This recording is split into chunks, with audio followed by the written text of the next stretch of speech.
میری دھڑکنوں کے قریب تھے، میری چاہت تھے، میرا خواب تھے، وہ جو روز و شب میرے پاس تھے، وہی لوگ مجھ سے بچھڑ گئے۔ ناظرین، میں ہوں بسم اللہ آفتاب عالم اور آپ دیکھ رہے ہیں اردو ہندی نالج چینل۔ آج جو میں بات کروں گا اردو میں جو ڈرامہ نگاری ہے، اردو میں ڈرامہ نگاری کا آغاز و ارتقاء، یہ مضمون میں آپ کے سامنے پیش کروں گا۔ Urdu GIC lecturer final exam لگا ہوا ہے GIC لیکچرار کا، اور اس میں اس ٹاپک کو شامل کیا گیا ہے۔ اس کے علاوہ اور بھی جو امتحان ہے BA کے MA کے، اس کے لیے بھی بہت ہی اہم ہے۔ تو سب سے پہلے تو تعارف کی بات کریں گے، پھر اس کے بعد میں آغاز و ارتقاء، اور بچا ہوا ٹاپک ہے، اگر زیادہ لمبا ویڈیو ہوا تو دوسرے ویڈیو میں بات کریں گے، نہیں تو آج ہی مکمل کر دیں گے۔ تو سب سے پہلے تو تعارف کی بات کرتے ہیں، دیکھتے ہیں ڈرامہ کیا ہے اور کیسے شروع ہوا۔ اردو نثر اصناف میں ڈرامہ ایک مقبول صنف ہے جس میں عمل اور کرداروں کے بے حد اہم دخل ہوتا ہے۔ اردو ڈرامہ نگاری میں ابتدا کے بعد سے مختلف عہد میں مختلف تبدیلیاں ہوتی رہی ہیں۔ اسی کی پیشکش اسلوب اور موضوعات میں بھی تبدیلی ہوتی رہی ہے۔ پیش نظر تصانیف عوامی روایات اور اردو ڈرامہ، یہ تصنیف ہے لکھی ہوئی عوامی روایات اور اردو ڈرامہ، یہ تصنیف ہے، اس موضوع پر مبنی اہم ہے، ڈرامہ کے موضوع پر، جس کو مصنف نے 6 باب میں منقسم کرتے ہوئے جو ہے وہ کیا ہے اس کو، اور اس میں ڈرامے کے آغاز و ارتقاء، پیشکش اور اسالیب پر سیر حاصل گفتگو کی گئی ہے۔ یعنی یہ کتاب ہے عوامی روایات اور اردو ڈرامہ، اور اس میں اردو ڈرامہ کے آغاز و ارتقاء پر بات کی گئی ہے۔ عوامی روایات کی شناخت اردو ڈرامے کی روایت پیشکش پر، عوامی اثرات ادبی اسلوب پر، عوامی اثرات موسیقی اور رقص پر، عوامی اثرات اور اردو ڈرامہ مغربی اور عوامی اثرات کے امتزاجی دور میں شامل ہیں۔ آخر میں اس باب کا حاصل مطالعہ اور انگریزی اقتباسات کے تراجم بھی شامل کتاب ہیں۔ یعنی اس کتاب میں انگریزی کے ترجمے بھی شامل کیے گئے ہیں۔ میں سمجھانے کی اس لیے نہیں کوشش کر رہا ہوں چونکہ بہت لمبا مضمون ہے، اور آپ اپنے آپ ہی سے پڑھتے بھی رہیے اور اس کو نوٹ بھی کر لیجئے۔ یہ تصنیف اردو ڈرامہ نگاری کی ابتدا اردو روایات کے تاریخی جائزے پر مبنی اہمیت کی حامل ہے۔ اب یہ کتاب ہے، بہت ہی کتاب اہم ہے۔ اردو ڈرامہ نگاری کیا ہے، اس کا آغاز و ارتقاء کیسے ہو، اس کے لیے اس کتاب کو آپ بہت ہی مطالعہ کر سکتے ہیں اردو ڈرامہ کو سمجھنے کے لیے۔ میرے اس مضمون سے آپ کو بہت ہی آسانی ملے گی مضمون اردو ڈرامہ پر لکھنے کے لیے۔ اردو ڈرامے کا آغاز و ارتقاء میں بات کرتے ہیں تو ہندوستان میں ڈرامے کی روایات قدیم بھی ہے اور عظیم بھی۔ اس کی ابتدا کی نشاندہی چوتھی صدی قبل مسیح کی جاتی ہے، یعنی 2400 سال پہلے کی بات کی جا رہی ہے۔ ڈرامہ ہند آریائی تہذیب کا ایک اہم جزو رہا ہے۔ قدیم آریائی تہذیب جب اپنے عروج پر تھی تو اس کے ساتھ سنسکرت ڈرامہ بھی اپنی تمام تر لطافتوں اور نزاکتوں، فنی رچاؤں، اعلیٰ ادبی معیار اور اخلاقی اقدام اور اپنی مخصوص روایات کو اپنے دامن میں سمیٹے درجہ کمال کو پہنچ چکا تھا۔ لیکن آریائی تہذیب اور معاشرات کے زوال کے ساتھ ساتھ سنسکرت ڈرامے پر بھی انحطاط کے بادل چھا گئے۔ سنسکرت زبان اور اس کا ادب درباری سرپرستی سے مرحوم ہو گیا۔ ادھر سنسکرت عوامی زبان کبھی نہ تھی۔ اس دو صورتحال سے نتیجے میں سنسکرت ڈرامے کا خاتمہ ہو گیا۔ دوسری علاقائی اور مقامی پراکرتوں کرتوں یعنی پراکرت جو زبانیں بولی جا رہی تھی اس کی بات کی جا رہی ہے، میں ڈرامے کا آرٹ کو اپنے اندر جذب کرنے کی صلاحیت نہ تھی، لہٰذا عوام نے اپنی دلچسپی اور تفریحی شوق کی تسکین کے لیے رام لیلا، کرشن لیلا اور اسی طرح کے دوسرے مذہبی اشکیا اور معاشراتی کھیلوں کا سہارا لیا۔ ان تماشوں اور کھیلوں کے لیے نہ کوئی مخصوص عمارت ہوتی تھی اور نہ ہی کوئی باقاعدہ اسٹیج ہوتا تھا، بلکہ یہ میدانوں اور سڑکوں پر کھیلے جاتے تھے۔ ان کی اہم صورتیں سوانگ، بہروپ اور نوٹنکی وغیرہ تھیں، یعنی ڈرامے کی پہلے صورتیں جو تھیں سوانگ اور بہروپ، اس کے علاوہ نوٹنکی وغیرہ تھیں۔ ان میں نہ تو فنی اصولوں کو ملحوظ رکھا جاتا تھا اور نہ ہی دیکھنے والوں کے نزدیک تفریحی طبع کے علاوہ کوئی اہمیت تھی۔ اس کے علاوہ ہندوستان میں مسلمانوں کے دور حکومت میں ڈرامے کی صنف پر کوئی توجہ نہیں دی گئی۔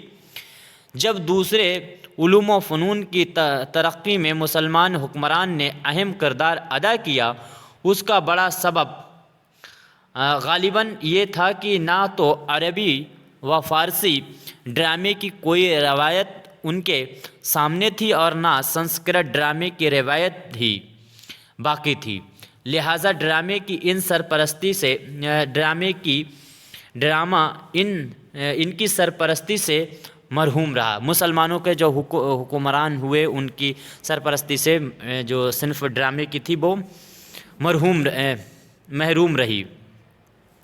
ڈرامے کے اس پس منظر پر غور کرنے کے بعد ہم اس نتیجے پر پہنچتے ہیں کہ اردو ڈرامہ کسی روایت کے تسلسل کے طور پر نہیں بلکہ اپنے مخصوص حالات اور اسباب و عوامل کے تحت وجود میں آیا۔ اردو ڈرامے کا آغاز 19ویں صدی کے وسط سے ہوتا ہے، اس لحاظ سے اس کی عمر بہت مختصر ہے۔ اردو کے تقریباً تمام محققین مسعود حسین رضوی ادیب کے اس خیال سے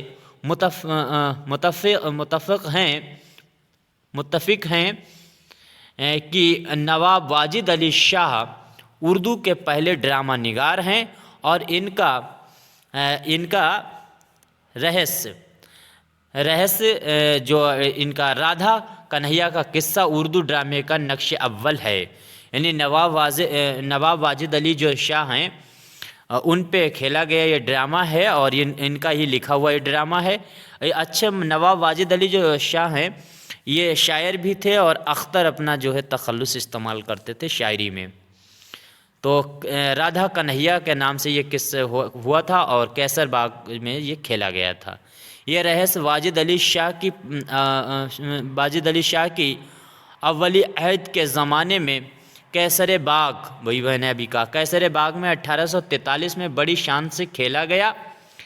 واجد علی شاہ شاعر ہونے کے ساتھ ساتھ فن موسیقی، رقص و سرود اور آرٹ کے بڑے دلدادہ اور مداح تھے۔ رادھا کنہیا کا قصہ کے علاوہ واجد علی شاہ کے دوسرے رہس بھی بڑی آن بان شاہی اسٹیج پر دکھائے گئے۔ ایک طرف واجد علی شاہ کے رہس تھے جو کیسر باغ کی 4 دیواریوں تک محدود تھے، یہ وہی کیسر باغ ہے جہاں پر آج لکھنؤ کی سب سے زیادہ رس والا علاقہ ہے۔ تو دوسری طرف تقریباً کچھ ہی عرصے بعد یعنی 1853 میں سید آغا حسن امانت یہ امان لکھنوی، یہ بھی بہت بڑے شاعر تھے، یہ بچپن میں آنکھوں سے نابینا تھے، بعد میں انہوں نے مرثیہ لکھنا شروع کیا تھا اور کہا جاتا ہے ایسے کہ کربلا میں ایک بات یہ گھومنے گئے تھے اور کربلا میں انہوں نے دعا مانگی تو اس کے بعد ان کی بینائی واپس آ گئی تھی۔ شاعر بھی تھے اور ان کا ڈرامہ اندر سبھا جو ہے وہ سب سے پہلا اردو کا ڈرامہ مانا جاتا ہے۔ عوامی اسٹیج پر پیش کیا جا رہا تھا۔ تاریخی لحاظ سے واجد علی شاہ کے رہس کو امانت کے اندر سبھا پر تقدم حاصل ہے، لیکن بے پناہ شہرت، ہر دل عزیز اور قبول عام کی سند اندر سبھا کے حصے میں، یعنی اندر سبھا سب سے زیادہ مشہور ہوا۔ اندر سبھا کے نام سے ایک دوسرا بھی لکھا ہوا ڈرامہ ہے، وہ مدن لال نے شاید لکھا ہے۔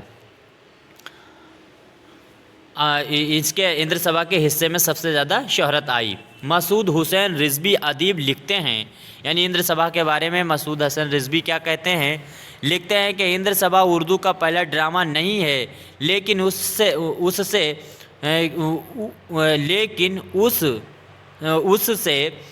اس کی تاریخی اہمیت میں کوئی کمی نہیں ہوتی۔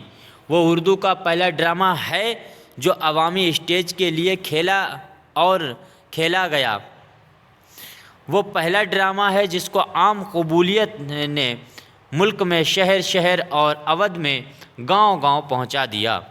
وہ اردو کا پہلا ڈرامہ ہے جو چھپ کر منظر عام پر آیا اور سینکڑوں مرتبہ شائع ہوا۔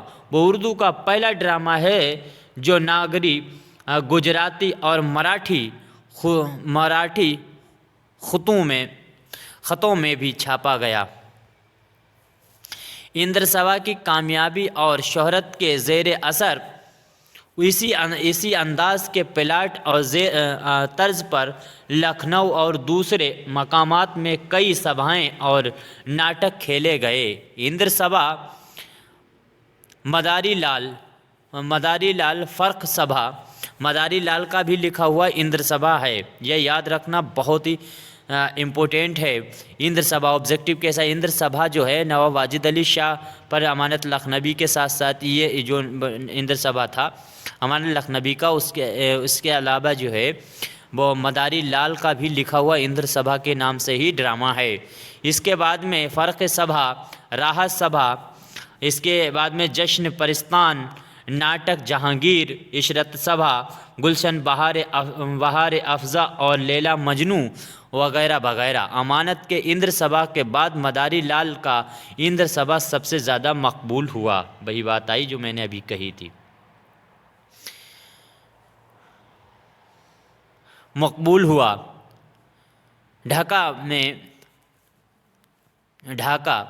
ڈھاکہ وہی بنگلہ دیش کی راجدھانی۔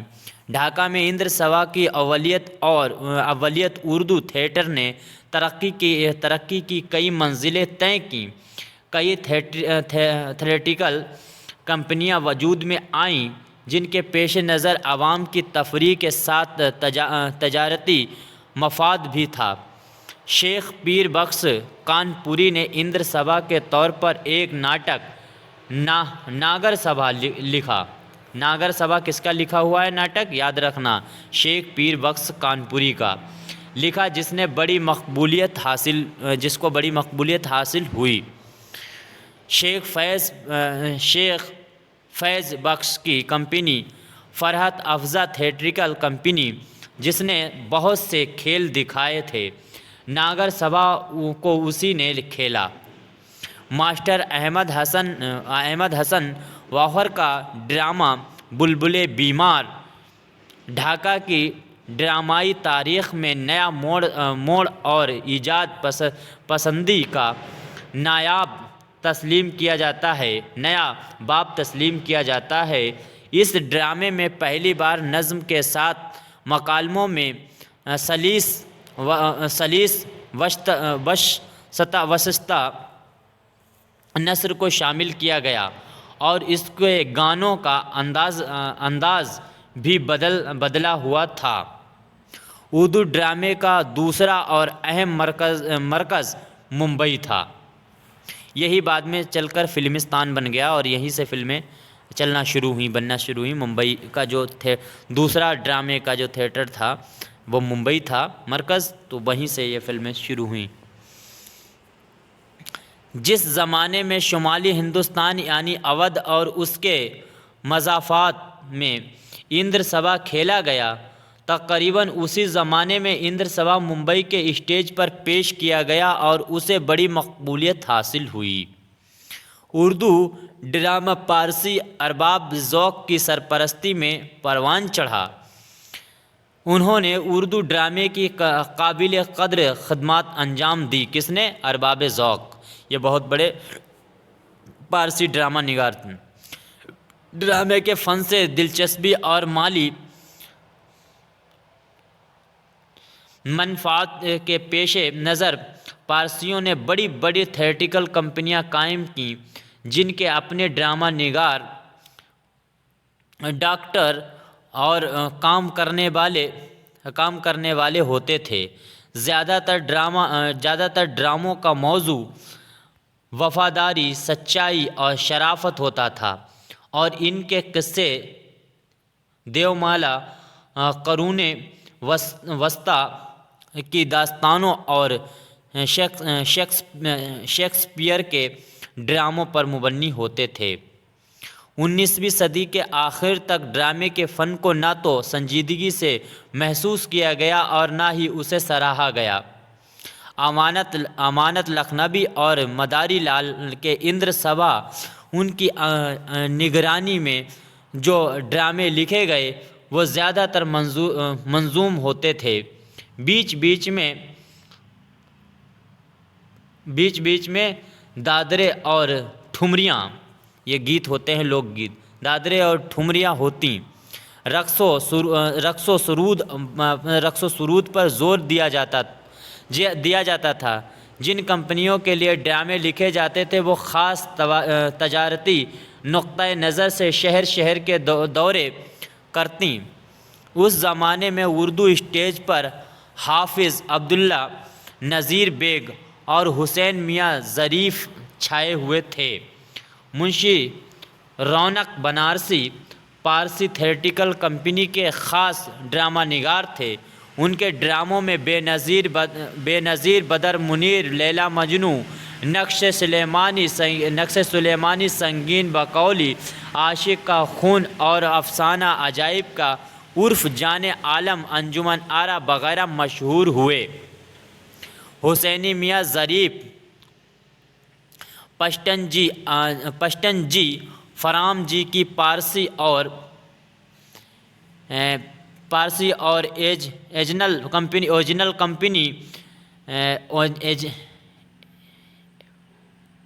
کمپنی کے ڈرامہ نگار تھے۔ ان کے ڈراموں میں خدا دوست، یعنی ان کے ڈرامے دیکھ لیے، ضعیف کے ڈرامے کیا ہیں؟ حسینی میاں ضعیف کے ڈرامے خدا دوست، چاندنی بی بی اور شیریں فرہاد، حاتم طائی، چراغ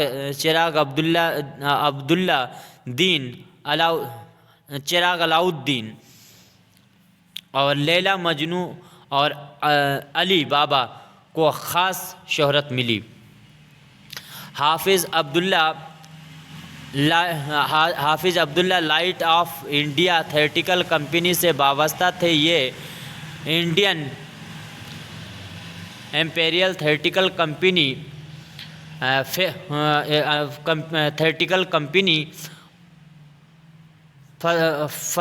فتح پور کے مالک بھی تھے۔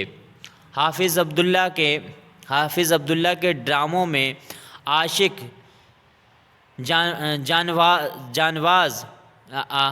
جانباز، ہیر رانجھا، نور جہاں، حاتم طائی، لیلا مجنوں، جشن پرستان وغیرہ مشہور ہوئے۔ نذیر بیگ حافظ عبداللہ کے شاگرد تھے۔ یہ آگرہ اور علی گڑھ کی theatrical company the Baig Nazir star of India کے متہم تھے۔ ان کے مندرجہ ذیل ڈرامے مقبول ہوئے۔ نل دمن، گلشن پاک دامنی عرف چندراولی لاسانی اور نیرنگے عشق حیرت انگیز عرف عشق شہزادہ بے نظیر مہر انگیز وغیرہ بہت ہی مشہور ہیں۔ ان سب ڈرامہ نگاروں کے یہاں چند باتیں مشترک ہیں۔ موضوعات اور پلاٹ یکساں ہوتے ہیں، ان میں کوئی تنوع نہیں پایا جاتا ہے۔ گانوں، غزلوں اور منظوم مکالمات کی بھرمار ہے۔ مکفّہ نثر کا استعمال کثرت سے ہے۔ کردار نگاری کا شعور اور فنی کاریگری کا احساس تقریباً مفقود ہے۔ البتہ ایک بات ضرور پائی جاتی ہے کہ وہ یہ کہ ان ڈراموں میں نظم کے ساتھ ساتھ نثر کا استعمال ہونے لگا۔ 20ویں صدی کے آغاز میں پارسی تھیٹر میں بعض ایسے ڈرامہ نگار شامل ہوئے جنہوں نے اردو ڈرامہ نگاری کی روایت کو آگے بڑھایا اور اس میں چند خوشگوار اور صحت مند تبدیلیاں لا کر اسے نئی جہتوں سے آشنا کیا۔ ڈرامے کے معیار کو بلند کیا، اسے معاشرتی موضوعات اور سنجیدہ عناصر سے روشناس کرایا اور کسی حد تک فنی شعور کا ثبوت دیا۔ اس دور کے ڈرامہ نویس میں طالب بنارسی، مہدی حسن، احسن لکھنوی اور پنڈت نارائن پرساد بیتاب بنارسی کے نام قابل ذکر ہیں۔ طالب بنارسی نے اپنے ڈراموں میں نظم سے زیادہ نثر کا استعمال کیا۔ طالب وہ پہلے ڈرامہ نگار ہیں جنہوں نے ہندی میں گیت نہ لکھ کر اردو میں لکھے اور یہ ثابت کر دیا کہ آسان اردو میں بھی گیت لکھے جا سکتے ہیں۔ طالب بنارسی کے ڈراموں میں نگاہ غفلت، گوپی چند، ہریش چندر اور لیلو نہال مشہور ہوئے۔ ان سب سے زیادہ مقبولیت اور اہم ڈرامہ ان میں سب سے زیادہ مشہور لیلو نہال ہے۔ امتیاز علی تاج اس ڈرامے کے کامیابی کا آنکھوں دیکھا حال ان لفظوں میں بیان کرتے ہیں: نیلوفریڈ میں لیلو نہال بڑے سلیقے سے پیش کیا جاتا تھا۔ میرا خیال ہے کہ اس کی پروڈکشن میں جو باتیں وکٹوریہ کمپنی نے پیدا کی تھیں وہ سب سے نیلوفریڈ میں بھی برقرار رکھی گئی تھیں۔ سادہ زبان میں لکھا ہوا یہ ڈرامہ اس نوع کے ساز و سامان کے ساتھ پیش کیا جاتا تھا جو اچھی خاصی گھریلو فضا پیدا ہو جاتی، اور اپنی اس خصوصیات کے پیش نظر یہ کھیل دوسرے تماشوں میں ممتاز نظر آتا ہے۔ اس کھیل کے گانوں میں ہندی کے بجائے اردو کے الفاظ پہلی بار استعمال کیے گئے تھے۔ یہ سب باتیں کہی ہیں امتیاز علی تاج نے۔ میرے خیال میں بلا تکلف کہا جا سکتا ہے کہ تھیٹر کے گانوں میں یہ جدت ایک قابل قدر تجربے کی حیثیت رکھتی ہے۔ وہ مزید لکھتے ہیں: اس ڈرامے کی نمایاں، یہ امتیاز علی تاج ہی لکھ رہے ہیں، اس ڈرامے کی نمایاں خصوصیات یہ ہے کہ اردو کے پہلے ڈراموں کی طرح اس کا تعلق بادشاہوں اور نوابوں کی زندگی سے نہیں بلکہ ایک متمول شخص کے خاندانی واقعات سے ہے، اور سب واقعات اس نوع کے ہیں کہ جن میں کوئی بھی انوکھی یا تعجبی بات نہیں۔ یہ ساری باتیں کہی گئی ہیں اس ڈرامے سے متعلق کہی ہے امتیاز علی تاج نے۔ ابھی اسٹیج پر طالب کے ڈراموں کی گونج ختم نہ ہونے پائی تھی کہ احسن لکھنوی اسٹیج پر چھا گئے۔ انہوں نے سب سے پہلے اپنے نانا مرزا شوق لکھنوی کی مثنوی زہر عشق کو دستہ وزیر محبت کے نام سے ڈرامے کی صورت میں 1897 میں پیش کیا۔ یاد رکھنا مرزا شوق لکھنوی کی بہت ہی مشہور شمالی ہند کی مثنوی ہے زہر عشق، اور ان کے یہ شوق جو ہیں وہ نانا ہیں ان کے احسن لکھنوی کے۔ ان کے ڈرامے چندراوالی کی کامیابی کے بارے میں ڈاکٹر نامی تحریر کرتے ہیں کہ احسن نے چندراولی لکھا جو لکھنؤ ہی میں پہلی بار اسٹیج ہوا اور بہت کامیاب رہا۔ احسن لکھنوی کی یہ بڑی خوش قسمتی ہے کہ انہوں نے اپنے وطن ہی میں شہرت حاصل کی۔ احسن کا سب سے بڑا کارنامہ یہ ہے کہ انہوں نے شیکسپیئر کے ڈراموں کو اردو قابل میں ڈھال کر فن ڈرامہ نگاری کو ایک نیا موڑ دیا۔ حالانکہ احسن سے پہلے ہی یہ کام شروع ہو گیا تھا، مگر صحیح معنی میں شیکسپیئر کو متعارف کرنے کا سہرا ان کے سر ہے۔ بقول امتیاز علی تاج، داستانی انداز کے ان راگ ناٹکوں کی یکساں روش سے نمایاں اختلاف مہدی حسن احسن لکھنوی کے ڈراموں میں ملتا ہے۔ میری دانست میں ان کی تصانیف زیادہ اہمیت ان ڈراموں کو حاصل ہے جو انگریزی سے ماخوذ ہیں۔ یہ اس لیے کہ انگریزی ڈرامے بھلے برے طور پر جیسے بھی اپنائے گئے ہیں، ان کے ذریعے ہماری زبان کم از کم پلاٹ کی صحیح تعمیر سے روشناس ہوئی۔ احسن کے ڈرامے پرانے راگ ناٹکوں اور نمایاں طور پر مختلف اور زیادہ دلچسپ اور مؤثر ہیں، اور ان ڈرامے کا پلاٹ تھا۔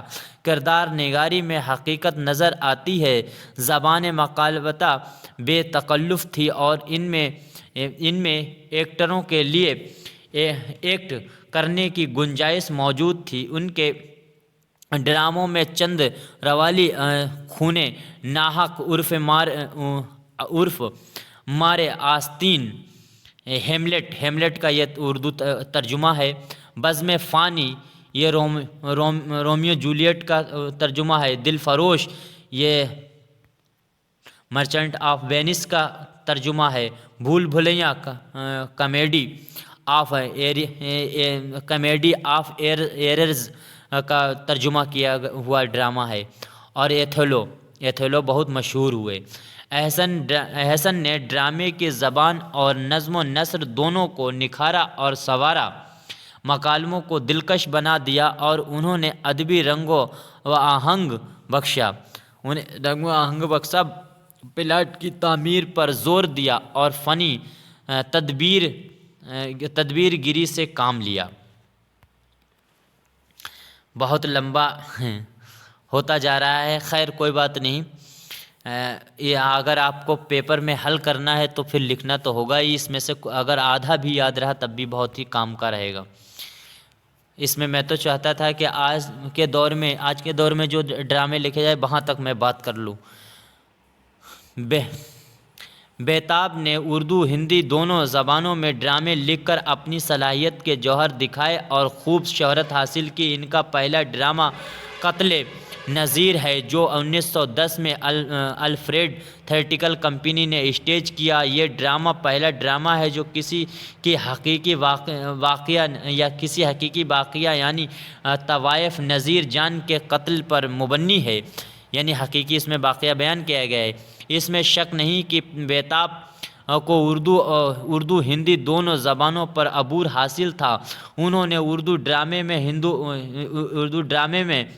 ہندو دیومالے کے بعض اہم واقعات کو از سر نو زندہ کیا، لیکن انہوں نے مکالموں میں جہاں عربی فارسی کے الفاظ و تراکیب کے ساتھ ہندی اور سنسکرت کے الفاظ و تراکیب کا استعمال کیا ہے، وہاں زبان بوجھل اور غیر فصیح ہو گئی ہے۔ ہاں، جہاں سادہ اردو اور ہندی کی ہلکی پھلکی زبان استعمال کی ہے، وہاں لطف و اثر نمایاں ہے۔ بیتاب کے ڈراموں میں قتل نظیر، زہری سانپ اور گورکھ دھندا، امرت میٹھا زہر، شکنتلا، مہابھارت، رامائن اور کرشن سدھاما خاص شہرت کے مالک ہیں۔ مہابھارت کی مقبولیت اور پسندیدگی کے بارے میں امتیاز علی تاج کا خیال ہے، لیکن کیا ہے خیال؟ تھیٹیکل نہیں، الفریڈ بڑے مارکے کا جو کھیل تیار کر کے لاہور آئی تھی وہ بیتاب کا مہابھارت تھا۔ اسی کھیل کو اعلیٰ ڈرامے اور اس کی قابل قدر پیشکش کے معیار پر جانچنا بیکار ہے۔ اسے کامیاب بنانے کے لیے اس وقت کی تھیٹر کی دنیا کی بہترین دماغوں سے کام لیا گیا ہے۔ سین سازی استاد حسین بخش نے بنائی تھی، یعنی سین کیسے لینا ہے اس کا پورا سیٹ کس نے لگایا؟ حسین بخش نے بنایا تھا، جن کا ثانی بر صغیر کا تھیٹر پھر کبھی پیدا نہ کر سکا۔ تماشے کی طرزیں استاد جھنڈے خان نے بنائی تھیں۔ بر صغیر کے تھیٹر کی دنیا میں ان سب سے بڑا موسیقی کا استاد کوئی نہیں گزرا۔ مہابھارت کو اگر ڈرامے اور پیشکش کے صحیح معیار پر رکھا جائے تو اس کی حیثیت کچھ نہیں بلکہ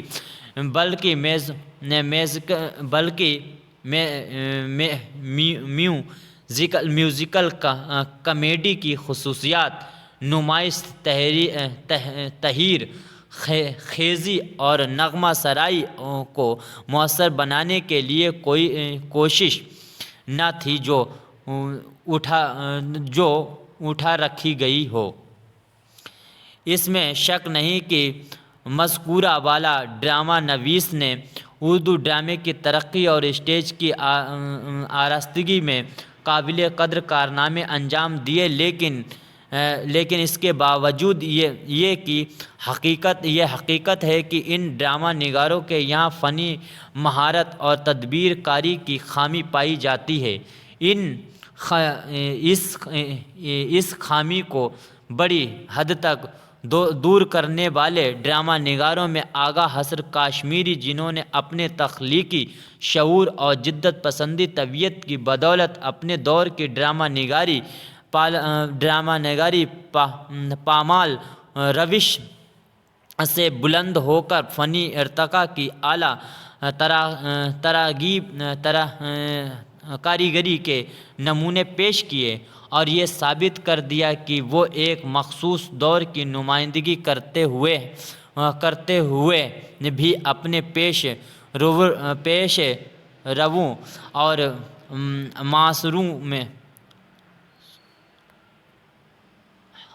ہم عصروں میں سب سے زیادہ ممتاز ہیں۔ تو اس طرح سے میں نے آج ڈرامہ کے آغاز پر بات کی اور کہاں سے شروع ہوا، اور آغا حسن کاشمیری جو بنارس میں پیدا ہوئے تھے، ان کے یہاں پر سے جو ہے وہ ڈرامہ نگاری کا باقاعدہ آغاز ہوا۔ اس سے پہلے ڈرامہ نگاری میں کہیں مکالمے کی، کہیں زبان کی، کہیں پیشکش کی خامیاں پائی جاتی رہیں۔ اب اس کے بعد میں جو ہے فنی عناصر جو ہیں، اس کے تخلیقی کارنامے کس نے کیا کام کیا ہے، اس پہ بھی بات کبھی پھر ہوگی، یعنی اس میں